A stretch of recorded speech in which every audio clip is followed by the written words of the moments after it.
All right, so we've made it. Harry's third and final album this far in his career. Just recently released in 2022, and it has 13 tracks, which is the most for any Harry Styles album. Don't know why it took me so long to spit that out.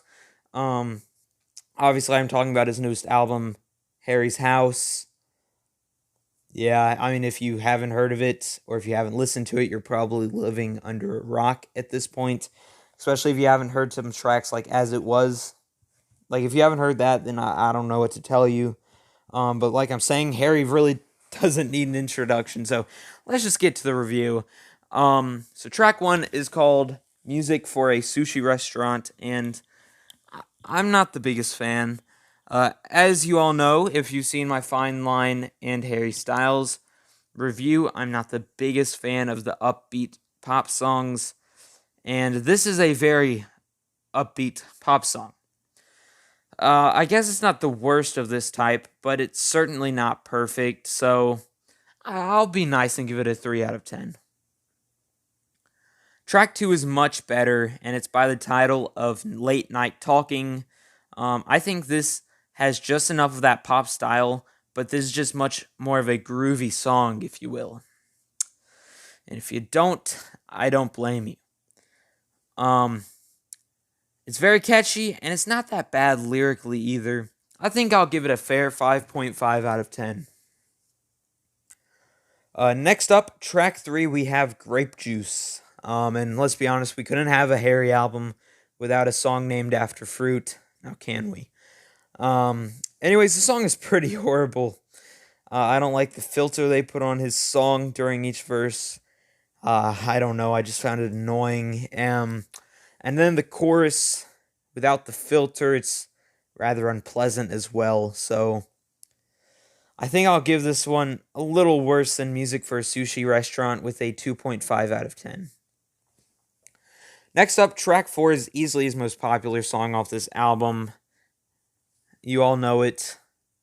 If you've ever accessed any internet at all, you know it. It's As It Was. And honestly, it's not that bad. The first time I heard it all the way through, I didn't even know what song it was called. I just heard the song over and over. I didn't even know that it was from Harry's new album. I didn't know it was Harry, but now I do. So at first I wasn't expecting much when I heard these like electric piano sounds. But it's a decent song. At first, like I said, I was worried, but it's very catchy, and I actually found myself humming it while walking through Walmart the other day. So, yeah, overall, a pretty good song, and I'll give it a 6.5 out of 10.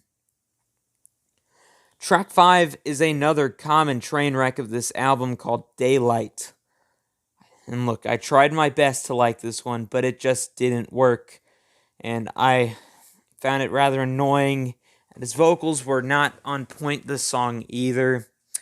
I think it's just on par with Grapejuice though, so I'll give it a 2.5 out of 10. Next track is number 6 and called Little Freak. Now, unfortunately, thus far, Little Freak is the closest thing we have to a slow ballad, it's ballad, not ballad.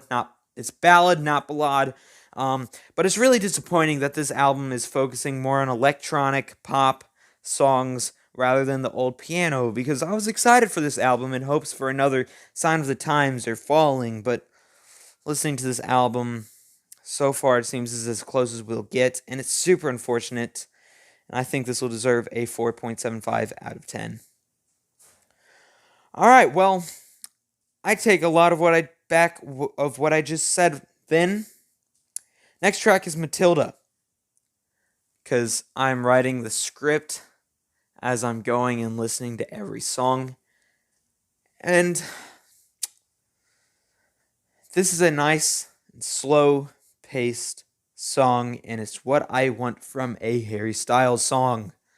This is easily the best I've listened to off this album so far, and it will get a 6.75 out of 10. Alright, and the mood is absolutely killed by track 8, Cinema. We move from slow, depressing style right back to the, well, cringy pop song. Cinema is pretty annoying and one of my least favorite Harry Styles songs I've ever heard. I think I'll have to give it a 1.75 out of 10. Next track is titled Daydreaming, and I don't know why I'm still subjecting myself to this torture. Seriously, the beginning of the song sounded like SpongeBob SquarePants laughing, and that's not a good thing. Even after that, the song doesn't get much better. It's not as bad as some, but I'll give it a 2.75 out of 10. Next up, we have Keep Driving, which is track 10 off the album. This one, I can't stand. It's not ideal, but I can stand it. That being said, it's not going to get too high of a rating because I'm not likely to listen to this one again. I think I'll give it a fairly generous 4 out of 10. Next up, we have a pretty good one with Satellite. Just like a lot off this album, I'm never going to listen to it again, but this is probably one of the better songs off this album so far. I like the slow start and the build up into the vibey chorus. It's decent. I kind of like it. 5 out of 10. Next up, we have track 12, which is called Boyfriends. Now, I get kind of creeped out by backwards speaking and stuff, so the beginning wasn't that fun. But the rest of the song was pretty good. It was nice and slow. The only problem I really have with it is the vocals, but there isn't much you can do about that. It's Harry Styles we're talking about. But I think I'll give it a 5.5 out of 10. Pretty good. And finally, we have reached the final track of the album, and that is Love of My Life. It's not terrible, but it isn't great either. It certainly isn't the worst song they could have chosen to end off the album, but it's not the best. I feel like Boyfriends and this one switch. I think that would be better, and I don't know why. I just feel like this one shouldn't end an album. Anyway, back to the point. It was okay, but not good. I'll give it a 4.5 out of 10. So yeah, there we go. My official review for Harry's House is all but finished. All we need to do now is calculate the album score, and we do this by getting the average amongst the songs.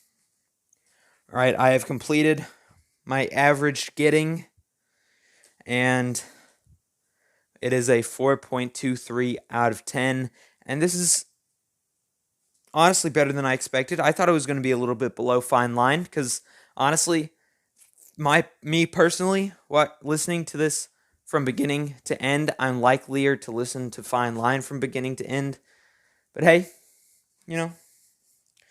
whatever this says, I'll go by it. But this is the 6th song that I've reviewed on this channel, and it comes in at number 5. Like it goes from worst to best. It's number 2, I guess, then. But it goes from worst to best. It goes Fine Line, Harry's House, In 3D, Weird Al Yankovic, Harry Styles, and then Dare to Be Stupid. So yeah, that's the review. Pretty cool. But yeah, I hope that you enjoyed this video. And I'd like to hear your thoughts on this album and album suggestions in the comments. So yeah, hope you all have a good day. See you later.